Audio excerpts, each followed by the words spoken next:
ধান নদী খাল এই নিয়ে বরিশাল, আর বরিশাল শহরের পাশেই কীর্তনখোলা নদী। আর কীর্তনখোলা নদীতে পারাপার এই যে ট্রলারগুলো যায়, এগুলা বলা যায় দিবারাত্রি সার্ভিস, রাত্র 8টা 9টা 10টা পর্যন্ত অ্যাভেলেবেল।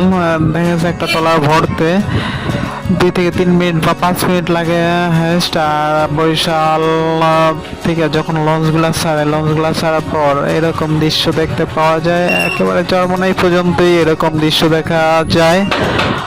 পরবর্তীতে আবার অন্যরকম দৃশ্য দেখা যাচ্ছে, নদীর পাড়ে যে দৃশ্যগুলো ওগুলোই দেখা যায়। বলগেট, বালু টানার জাহাজ,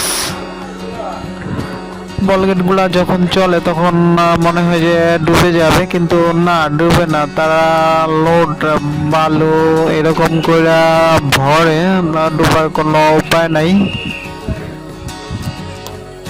এইভাবেই মূলত লঞ্চ থেকে দেখা যায়, উপভোগ করা যায় নদীর পাড়ের প্রকৃতির দৃশ্যগুলা। আর একটার পর একটা পাশাপাশি যে বলগেট গুলা চলে, এগুলা তো দেখা যাচ্ছে যে বালু টানার জাহাজ।